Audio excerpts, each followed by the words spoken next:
Une jeune infirmière a appelé un milliardaire et a dit « Votre fille est inconsciente dans la rue ». Ce qui se passa ensuite le bouleversa. Le trottoir de Manhattan était un flou de mallettes, de taxis klaxonnants et d'un ciel qui se vidait lentement dans le crépuscule. L'heure de pointe était arrivée en force. Des pas impatients et des conversations hachées s'élevaient entre les immeubles. Nathalie Reed, 26 ans, en blouse bleu marine et basket blanche, se faufilait dans la foule, son pas fatigué mais régulier. Ses longs cheveux blonds étaient attachés en une tresse lâche sous la capuche de sa veste, et son badge d'identification rebondissait doucement sur sa poitrine à chaque pas. Son service à l'unité de pédiatrie de Street Vincent venait de se terminer, 12 heures, 2 urgences et un jus de pomme renversé sur sa blouse. Elle ne voulait que rentrer chez elle, prendre une douche et s'effondrer sur son lit jusqu'à ce qu'elle la voie. Près de l'angle de la 64e et Lexington, juste à côté du passage piéton, une petite silhouette s'était effondrée sur le trottoir, inaperçue ou pire, ignorée. Une petite fille, pas plus de 3 ans. Le corps de Nathalie bougea avant que son esprit ne comprenne. Elle laissa tomber son sac fourre-tout, se précipita et s'agenouilla. « Ma chérie, tu m'entends » La peau de la petite fille était pâle. Ses lèvres étaient légèrement bleutées. Sa respiration était rapide, superficielle, ses membres tressaillaient légèrement. Nathalie scanna rapidement. Pas de sang, pas de traumatisme, pas de blessure visible, mais elle reconnut les signes, épisode hypoglycémique, faible taux de sucre dans le sang, combiné à une hyperventilation possible due à la panique. La petite fille faisait une légère crise. Elle plongea la main dans la poche de son manteau, en sortant le bonbon au gingembre d'urgence qu'elle gardait toujours pour les patients. Le déballant rapidement, elle le lui glissa doucement entre les lèvres, lui frottant le dos. « Tout va bien, ma puce. Je suis là. » La petite fille ne répondit pas, mais les convulsions ralentirent. Nathalie la berça doucement sur ses genoux, une main soutenant l'arrière de sa tête, l'autre traçant de petits cercles apaisants le long de sa colonne vertébrale. Elle commença à fredonner doucement, une vieille berceuse que sa mère adoptive lui chantait. Le monde autour d'elle ne s'arrêta pas. Les gens continuaient à marcher, leurs yeux glissant devant elle comme si ce n'était qu'un autre moment new-yorkais à éviter. Nathalie les ignora. Elle plongea la main dans la poche du manteau de la petite fille, cherchant toute forme d'identification. Ses doigts trouvèrent un petit bout de papier plié soigneusement.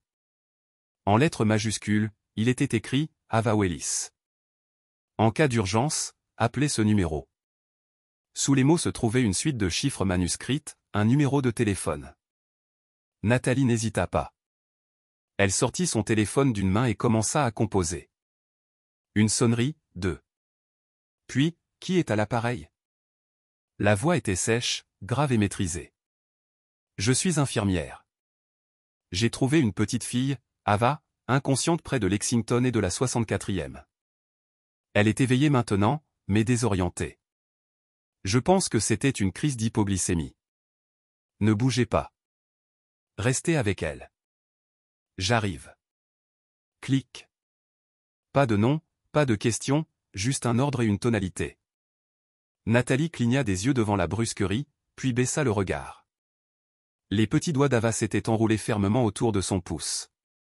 Elle tremblait mais était maintenant consciente. Ses yeux, embués de larmes, étaient fixés sur le visage de Nathalie. « Tout va bien, ma chérie. »« Quelqu'un vient te chercher » murmura Nathalie.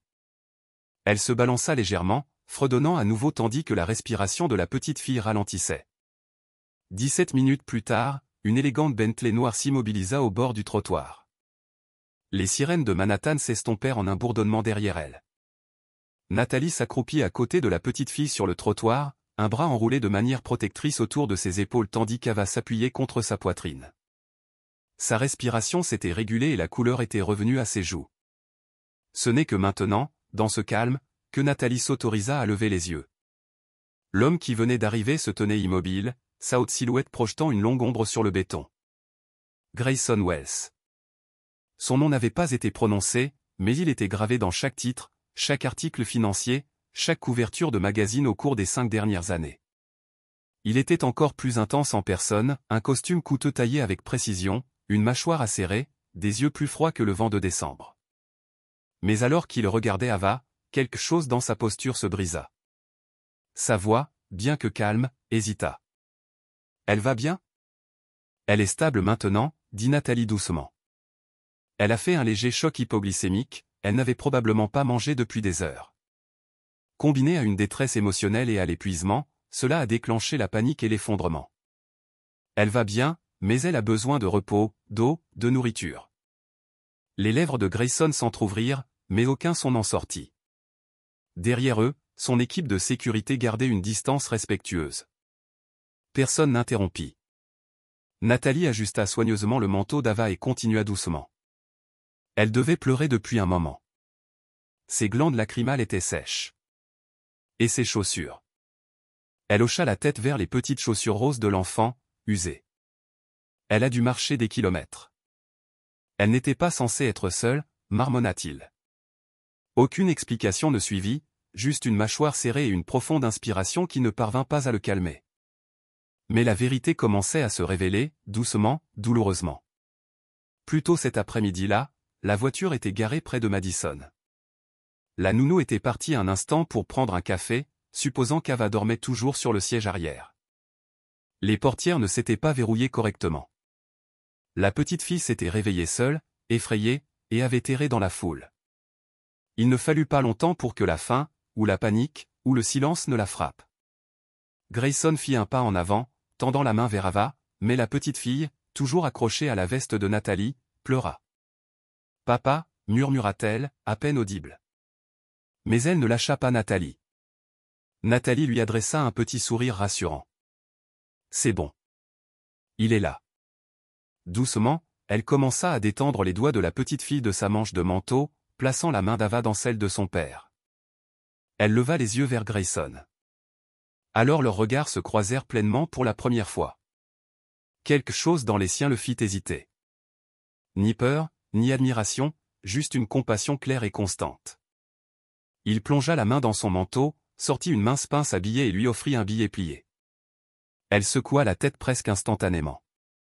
« Je ne me suis pas arrêté pour être payé. »« Alors prenez-le comme un signe de gratitude, » dit-il. Sa voix était fraîche, contrôlée, comme celle d'un homme qui n'avait jamais entendu « non ». Les yeux de Nathalie ne sillèrent pas. « Je n'ai pas besoin de votre argent. Assurez-vous simplement qu'elle mange quelque chose, et ne la laissez pas seule. » Elle se leva lentement, balayant ses genoux.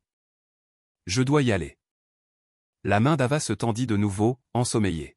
« Ne pars pas. » Nathalie s'agenouilla une dernière fois. « Tu es en sécurité maintenant, ma chérie. Ton papa est là. » La petite fille ferma les yeux. Nathalie se leva et recula d'un pas.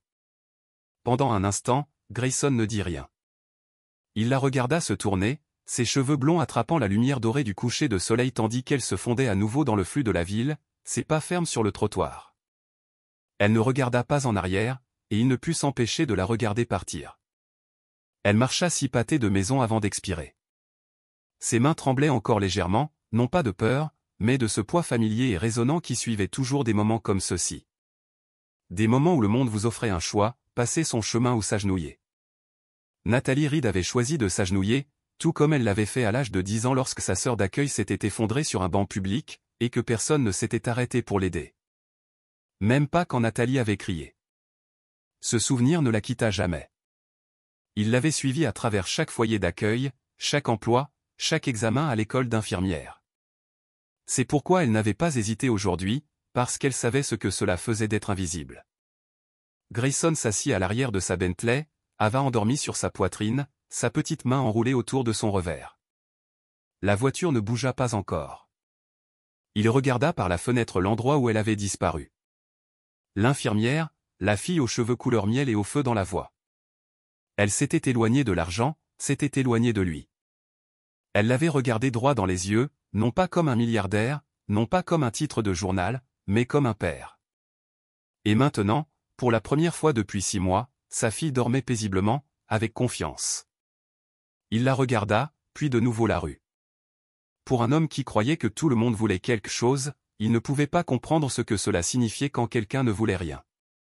Mais quelque chose dans sa poitrine se déplaça, et pour la première fois depuis longtemps, il ne fit pas si froid. De retour dans son vaste domaine surplombant l'Hudson, Grayson entra dans une maison qui semblait aussi silencieuse et sans vie que jamais. Sauf que cette fois, il manquait quelque chose. Ava ne voulait pas manger. Elle ne voulait pas dormir. Grayson se tenait devant sa chambre dans la vaste propriété aux murs de verre surplombant l'Hudson, observant à travers le babyphone. Sa fille était recroquevillée dans son lit, ses bras serrés autour d'un petit ours en peluche. Le même ours qu'elle avait serré en étant inconsciente dans les bras d'une inconnue 2 jours plus tôt. « Mademoiselle Nathalie » murmura-t-elle à nouveau. Sa voix était rauque, petite. « Où est Mademoiselle Nathalie ?» La nounou avait tout essayé, chanté, de nouveaux jouets, ses dessins animés préférés. Rien ne marchait. Ava détournait le visage et ne disait rien. Au début, Grayson pensa que ça passerait. Ava avait déjà fait des crises de colère, mais là, ce n'était pas de la défiance. C'était du chagrin. Grayson fixa le bol de flocons d'avoine intact sur le plateau, froid maintenant, comme tout le reste dans la maison. Cette nuit-là, seul dans son bureau, Grayson sortit son téléphone et fit défiler ses appels récents. Il s'arrêta sur un numéro inconnu, un appel sortant d'il y a 2 jours, celui qui avait tout changé. Il hésita, puis le toucha. Nathalie rinçait une tasse de café dans son petit studio à Queens lorsque l'appel arriva. Numéro inconnu. Elle faillit laisser le message passer à la messagerie vocale jusqu'à ce que quelque chose dans sa poitrine la pousse à accepter. Bonjour, c'est Grayson Wells. Il y eut une pause. Ce nom seul aurait pu secouer la plupart des gens. Elle, il ne la fit pas trembler. Oui. Il éclaircit sa gorge. Sa voix était ferme, brève. Mais il y avait quelque chose d'inhabituel derrière elle, tendue, presque humaine. Elle ne veut pas manger. Elle ne veut pas dormir. Elle n'arrête pas de vous demander. Nathalie cligna des yeux. Ava ? Oui. Une autre pause. Je n'appelle pas pour vous proposer un poste, ajouta-t-il rapidement. Je sais que l'argent ne vous intéresse pas. Qu'est-ce que vous demandez alors ? Il hésita.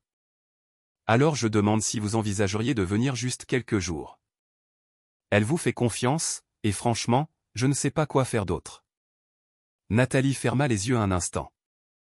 Elle se souvint de la petite main d'Ava serrant la sienne, de la façon dont son rythme cardiaque ralentissait quand Nathalie lui chantait. D'accord, dit-elle doucement. Je viendrai, mais seulement pour Ava. Le domaine était plus froid que Nathalie ne l'avait imaginé, non pas en température, mais en âme. Des sols en marbre impeccable, des accents chromés, des fenêtres du sol au plafond avec des vues qui semblaient avaler la ville. Tout brillait. Tout était silencieux.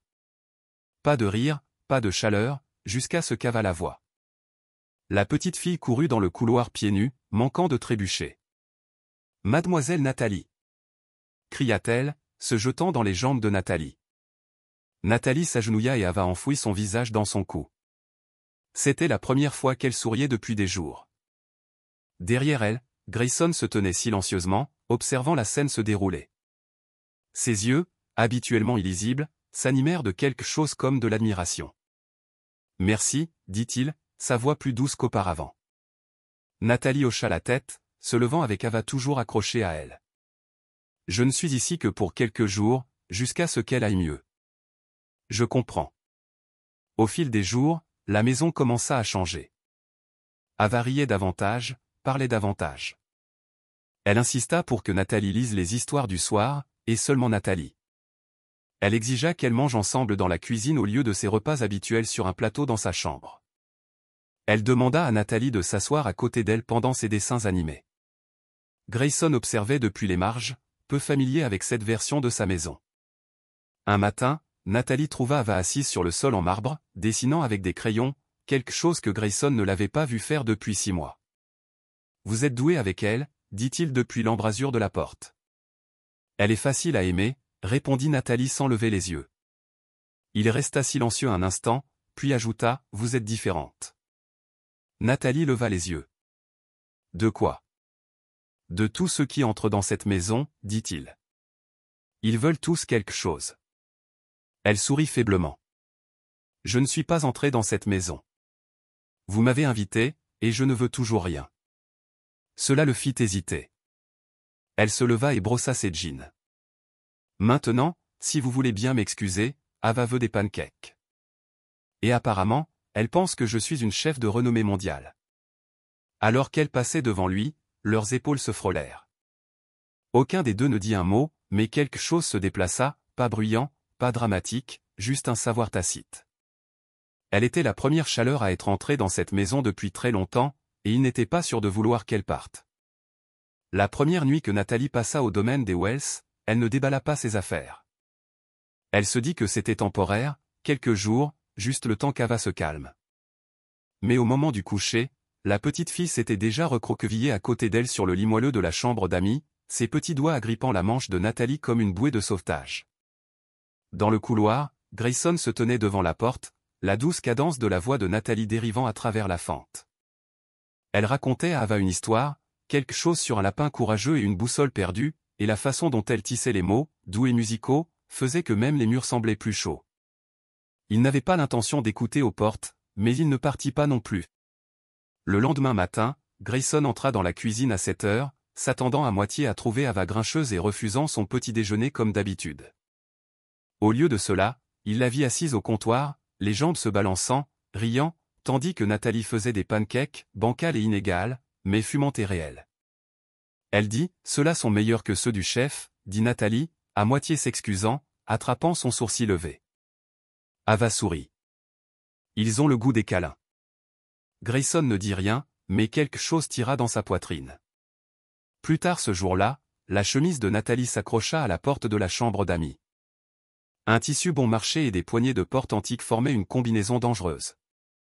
Grayson passa juste au moment où elle se débattait, à moitié tordue, une main derrière le dos, essayant de se libérer. « Besoin d'aide » demanda-t-il, amusé. « J'y suis » marmonna-t-elle, les joues roses. Il s'avança quand même, démêlant soigneusement le tissu. Ses doigts effleurèrent les siens brièvement, mais ce fut suffisant pour les faire tous deux s'arrêter, l'air s'immobilisa. Ses yeux s'écarquillèrent, incertains. Il recula. « La porte est du genre jaloux », dit-il maladroitement avant de s'éloigner. Cette nuit-là, Ava refusa de dîner à moins que mademoiselle Nathalie ne les rejoigne. Lorsque la gouvernante tenta de servir Ava séparément, la petite fille repoussa son assiette, les bras croisés. « La famille mange ensemble », déclara-t-elle. Grayson regarda Nathalie. « Je suppose que ce n'est pas négociable. » Alors ils s'assirent, 3 assiettes, une table, pas de costume, pas de silence. Nathalie tenta de garder la conversation légère, commentant une œuvre d'art. Grayson, se surprenant lui-même, admit qu'une pièce était restée à l'envers pendant 6 mois avant qu'il ne s'en rende compte. Ava gloussa. Nathalie rit. Et puis ça arriva. Au milieu d'une bouchée de purée, Ava leva les yeux et dit, simplement, « Je veux vivre ici pour toujours, si Nathalie reste. » La fourchette se figea dans la main de Grayson. Nathalie cligna des yeux. « Je suis sérieuse », ajouta Ava, les yeux brillants. « Cette maison est heureuse maintenant. » Grayson regarda à travers la table. Nathalie ne sourit pas de triomphe ou de surprise, juste de quelque chose de plus doux, de la compréhension. Elle tendit la main vers celle d'Ava et la serra un peu. « Elle me fait sentir comme maman le faisait », murmura Ava. Cette nuit-là, quand Ava fut endormie et que Nathalie se tenait dans le couloir, épluchant les peluches de sa chemise, Grayson parla enfin. « Je ne sais pas ce que vous faites, » dit-il doucement. Nathalie se retourna. « Voulez-vous que j'arrête ?» Il secoua la tête. « Non, je pense que je n'y suis juste pas habitué. »« À quoi ?» Au silence étant rempli de quelque chose d'autre que la solitude. Les yeux de Nathalie s'adoucirent. « Je ne suis pas ici pour remplacer qui que ce soit, » dit-elle. « Je sais », elle hésita. « Mais parfois les gens entrent dans nos vies et nous rappellent ce que signifie se sentir vivant. » Il ne répondit pas, se contenta de hocher la tête.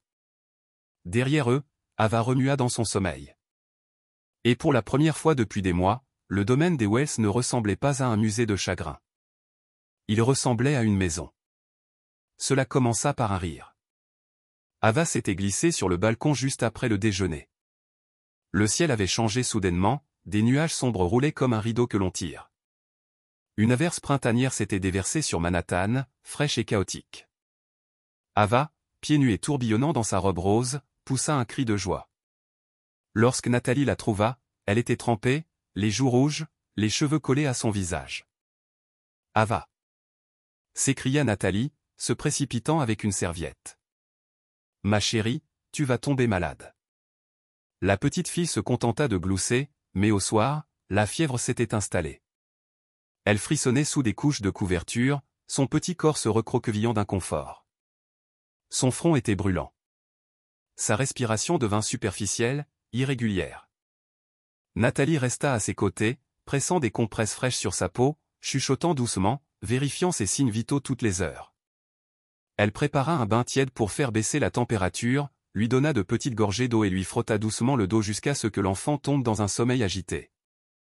Grayson était entré en trombe dans la pièce lorsqu'il apprit qu'Ava était malade. Elle était sur le balcon? Sa voix était sèche, trop forte. Il se tourna vers la jeune nounou avec une fureur glaciale. Vous l'avez laissée là-bas seule? Êtes-vous complètement incapable de... Grayson. Le ton de Nathalie coupa net l'attention. Il se retourna, surpris. Crier n'aidera pas à faire baisser sa fièvre, dit-elle, calme mais ferme. Si vous voulez l'aider, baissez la voix. Elle a besoin de se sentir en sécurité en ce moment. Pendant une seconde, il eut l'air de vouloir argumenter, sa mâchoire serrée. Mais ensuite, sans un mot, il se retourna et quitta la pièce, la porte se refermant derrière lui avec un clic doux mais définitif. Nathalie resta toute la nuit. Elle ne dormit pas. Elle s'assoupit sur une chaise à côté du lit d'Ava, se réveillant toutes les 20 minutes pour vérifier sa température, changer la compresse, chuchoter des mots de réconfort. Il était presque minuit quand la fièvre tomba enfin. La respiration d'Ava se régula, ses joues se rafraîchirent, ses petits doigts serrèrent ceux de Nathalie dans son sommeil. Nathalie expira, épuisée, soulagée. Elle se leva doucement, rangea la couverture autour d'Ava et sortit dans le couloir faiblement éclairé. La maison était silencieuse, mais en passant devant la salle de musique, quelque chose attira son oreille, un son étrange, brisé. Elle s'arrêta. À l'intérieur, Grayson était affalé au grand piano, non pas en train de jouer, mais juste assis. Sa tête reposait contre les touches, les notes douces et dissonantes pressant sous son poids. Ses épaules tremblaient, silencieuses, mais brutes. Il ne l'entendit pas approcher.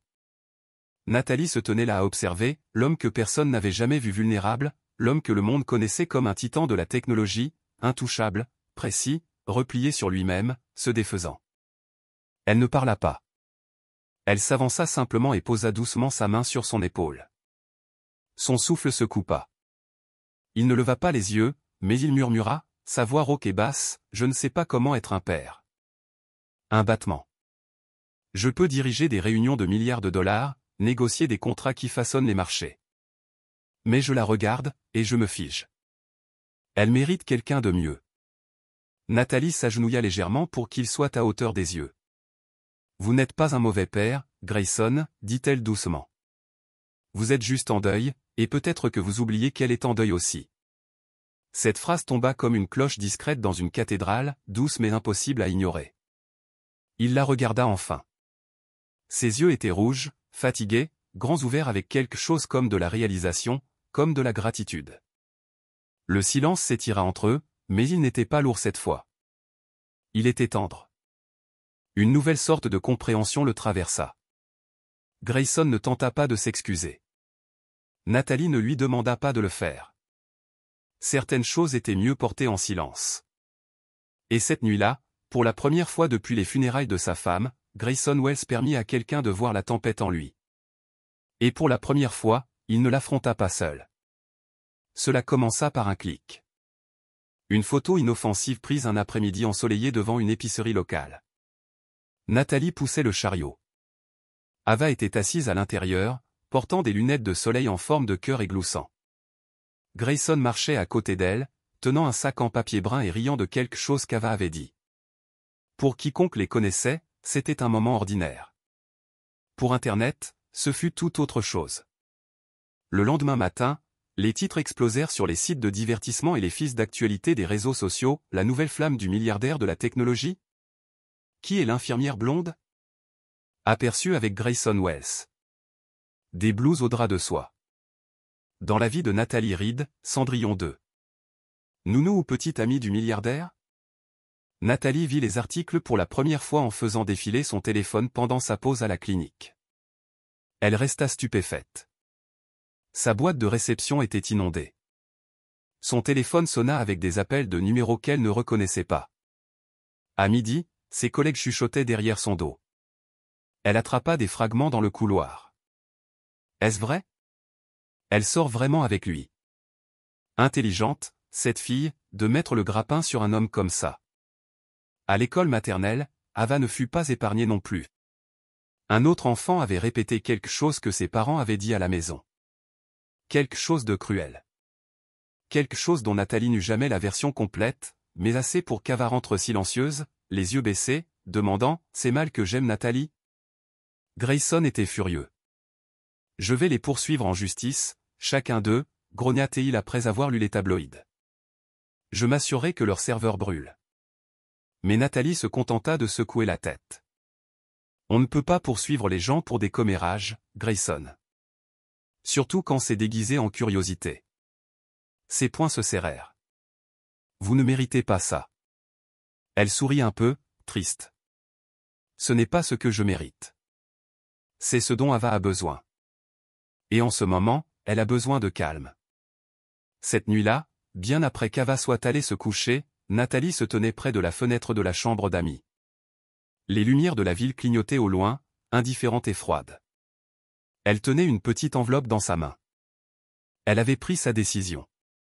Le lendemain matin, lorsque Grayson entra dans la chambre d'Ava pour la réveiller, il trouva l'enveloppe sur l'oreiller à côté de sa fille endormie. À l'intérieur se trouvait une courte lettre écrite de la main soignée de Nathalie. « Chère Ava, si je pouvais rester pour toujours, je le ferais. Mais parfois les adultes doivent partir, non pas parce qu'ils cessent d'aimer quelqu'un, mais parce qu'ils l'aiment trop pour laisser le monde les blesser. Tu es la plus brillante étoile du ciel, et ne laisse personne te dire le contraire. Je ne suis pas resté pour l'argent de ton papa. Je suis resté pour ton sourire et peut-être un peu pour le sien.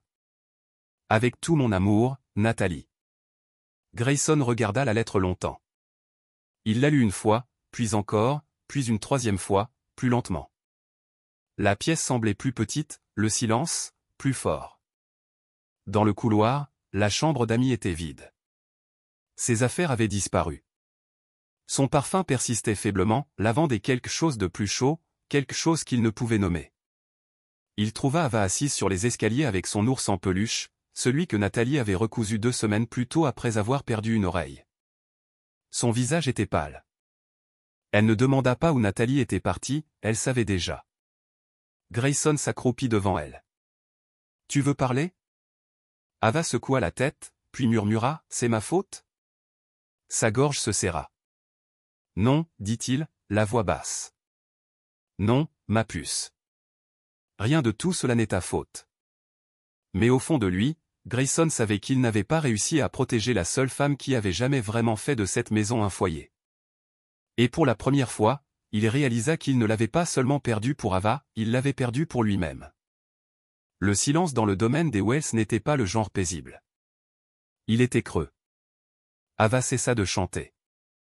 Elle cessa de poser des questions. Elle cessa de sourire. Elle portait son ours avec la couture de Nathalie, tenant toujours le bras gauche en place, partout où elle allait. Pendant le petit déjeuner, pendant ses siestes, même quand Grayson essayait de la distraire avec des jouets ou de l'emmener au parc, l'ours restait serré dans ses bras comme une bouée de sauvetage. Grayson essaya de combler le vide. Il réorganisa son emploi du temps. Il annula des réunions. Il s'assit à côté d'Ava pendant ses cours de piano. Essaya de lui lire une histoire avant de se coucher. Mais l'éclat que Nathalie avait réussi à débloquer avait disparu, et il ne pouvait pas le ramener. Une nuit, il trouva Ava recroquevillée dans l'ancienne chambre d'amis de Nathalie, endormie sur le lit de la femme de chambre. Ses petits doigts étaient enveloppés autour du bord de l'oreiller. Ses yeux étaient gonflés. Grayson se tenait dans l'embrasure de la porte, quelque chose dans sa poitrine se fissurant doucement. En bas, il se servit un verre, mais au lieu de le siroter, il plongea la main dans le tiroir où il avait gardé sa lettre, celle qu'elle avait laissée sur l'oreiller d'Ava, et la déplia une fois de plus. « Je ne suis pas resté pour l'argent de ton papa. Je suis resté pour ton sourire et peut-être un peu pour le sien. » Il relut les mots. Ses yeux parcoururent chaque boucle de son écriture. Elle avait été là pour eux, pour de vrai, et il l'avait laissée partir en pensant qu'elle n'appartenait pas. Avec une profonde inspiration, Grayson sortit son ordinateur portable. Il chercha dans chaque hôpital, chaque clinique de la ville, essayant de la retrouver. Aucun résultat jusqu'à ce qu'un souvenir refasse surface, quelque chose qu'elle avait dit nonchalamment un matin au petit déjeuner. Quand j'étais enfant, il y avait ce petit centre communautaire sur la 112e. Je me faufilais juste pour regarder les infirmières. Elle traitait les gens comme s'ils comptaient.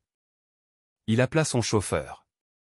30 minutes plus tard, il se tenait devant un bâtiment en briques à la peinture écaillée et un panneau écrit à la main qui disait « Midtown Wellness and Outreach Center ».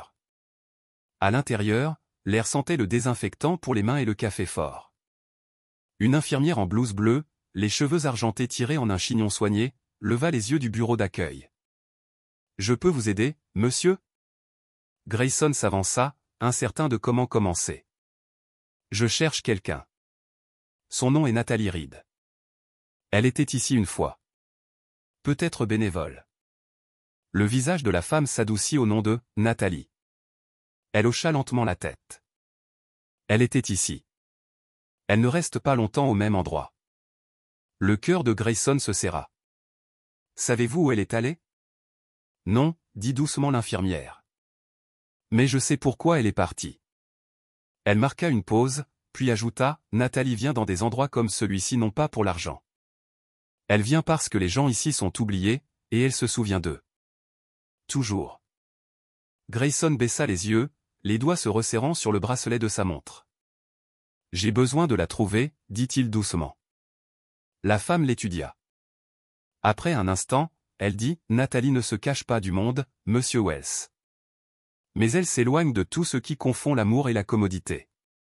Si vous voulez la trouver, n'apportez pas d'argent, apportez la vérité. Ces mots frappèrent plus fort qu'il ne s'y attendait. Grayson hocha la tête, murmura un merci, et partit. Cette nuit-là, de retour au domaine, il trouva Ava assise sur le tapis de sa chambre, tenant un dessin qu'elle avait fait, 3 bonshommes allumettes sous une grande coupe glacée jaune. Un grand, un tout petit, un avec des cheveux bouclés et une robe rose. « C'est toi ?» demanda doucement Grayson, montrant celui en rose. Ava hocha la tête. « Et ça, c'est moi. » Un autre hochement de tête. « Et Nathalie ?» Cette fois, elle ne hocha pas la tête. Elle murmura, « Elle m'a fait me sentir en sécurité. » La gorge de Grayson se serra. Il s'agenouilla, la serra dans ses bras et embrassa le sommet de sa tête. « Nous allons la trouver, » murmura-t-il. « Peu importe la distance. » Ava s'appuya contre sa poitrine et s'accrocha. Et pour la première fois depuis longtemps, il en fit de même. La salle n'avait rien d'extraordinaire, juste une salle de classe réaffectée à l'arrière d'un centre de santé communautaire. Mais l'énergie à l'intérieur était chaleureuse et vivante. Des chaises pliantes étaient alignées en rangées inégales, des enfants gloussaient à l'arrière, et un groupe de mères célibataires regardait attentivement Nathalie démontrer des compressions thoraciques sur un mannequin de RCR. Elle parlait avec une confiance tranquille, ses cheveux attachés en un chignon désordonné, un crayon glissé derrière une oreille. « Si jamais vous doutez de vous en cas de crise, dit-elle, pressant rythmiquement la poitrine du mannequin, rappelez-vous ceci, la chose la plus puissante que vous puissiez donner à quelqu'un est votre présence. » Quelques femmes applaudirent. L'une essuya ses larmes. Nathalie se leva, époussetant ses genoux avec un rire. C'est alors que la porte grinça à l'arrière de la pièce. Les têtes se tournèrent. Nathalie leva les yeux et s'arrêta au milieu de sa respiration. Debout dans l'embrasure de la porte se tenait Grayson. Sans costume, sans garde du corps, sans cravate, juste une chemise blanche simple, manches retroussées, un jean, et Ava, nichée sur sa hanche, portant une robe à tournesol et serrant son ours. Dans l'autre main, il tenait une petite boîte en bois artisanale. Nathalie cligna des yeux, stupéfaite. Sa voix se coinça. Grayson s'avança doucement, prudemment, comme s'il craignait qu'elle ne s'évanouisse à nouveau. « Je suis désolé d'interrompre, » dit-il, sa voix plus douce qu'elle ne l'avait jamais entendue. La pièce se tut. Nathalie murmura à peine, « Qu'est-ce que vous faites ici ?»« Je suis venu rendre quelque chose, » dit-il, son regard ne quittant jamais le sien. « Ou peut-être demander si vous me permettrez de le garder. » Il regarda les femmes dans la pièce, puis de nouveau Nathalie. « Vous avez sauvé la vie de ma fille, dit-il clairement. et la mienne. Il fit un autre pas en avant. Mais je ne veux pas vous rembourser, Nathalie. Je veux mériter ce que vous nous avez donné chaque jour pour le reste de ma vie. Des hochements de tête s'élevèrent doucement de la foule. Quelques femmes se donnèrent du coude, souriantes. Les yeux de Nathalie s'embuèrent, mais elle ne bougea pas. Elle ne le pouvait pas. Puis Ava chuchota presque timidement dans le micro de la poitrine de son père, « On peut la garder, papa ?» La pièce fondit. Grayson s'agenouilla, non pas dans un grand geste, non pas sur un tapis rouge, mais sur le sol carrelé d'un centre de santé rempli de chaises en plastique et de femmes fortes. Il ouvrit la boîte. À l'intérieur se trouvait une simple bague en argent, lisse et non polie, gravée de seulement 4 mots à l'intérieur de l'anneau, « Reste comme tu es ». Pas de diamant, pas de logo, juste la vérité. « Voulez-vous rentrer à la maison avec nous ?» demanda Grayson, la voix tremblante. « Non pas à la maison, mais à nous. À la famille qui n'est pas entière sans vous. » Nathalie ne répondit pas avec des mots. Elle s'agenouilla devant lui et enlaça les deux. Ava gloussa, coincée entre eux, et toute la pièce éclata en doux applaudissements et en yeux humides. 2 mois plus tard, le jardin derrière le centre de santé avait été transformé. Des fleurs sauvages dansaient au gré de la brise, des guirlandes lumineuses pendaient entre de vieux poteaux en bois, et le parfum de nourriture maison emplissait l'air. Il n'y avait pas d'orchestre, pas d'allée de velours, juste un panneau peint à la main qui disait « L'amour n'est pas ce que nous achetons, c'est ce que nous choisissons ». Encore et encore, Nathalie descendit l'allée dans une robe crème cousue par l'une des bénévoles du centre. Grayson attendait sous une arche en bois. Ava avait aidé à décorer avec des tournesols en papier. Les invités étaient des infirmières, des mères célibataires, des enfants que Nathalie avait encadrés, des bénévoles qui avaient été patients, les oubliés, les courageux, les vrais. Quand Grayson lui prit la main, il murmura pour qu'elle seule puisse entendre « Merci de ne pas avoir dépensé la carte ce jour-là ». Elle sourit et murmura en retour « Je l'ai dépensé. Je l'ai utilisé pour acheter votre attention. » Il rit. Elle aussi. Et Ava, se tenant fièrement entre eux, sourit et cria « Maintenant, on peut tous rentrer à la maison. » Et ainsi ils firent, non pas dans un manoir, mais dans une vie remplie de maintenue, de vérités dites et de cœurs choisis, jour après jour, instant après instant, ensemble pour toujours. Si cette histoire a touché votre cœur, tout comme la gentillesse de Nathalie a touché la vie de Grayson, n'oubliez pas de cliquer sur le bouton « J'aime » et de vous abonner au « Histoire émouvante pour l'âme » pour plus de récits émotionnels et profondément humains comme celui-ci. Laissez un commentaire. Qu'auriez-vous fait si vous aviez trouvé Ava dans la rue? Partagez cette histoire avec quelqu'un qui croit que l'amour peut briser n'importe quel mur, même le cœur le plus froid. Jusqu'à la prochaine fois, restez bienveillants, restez humains, restez émus.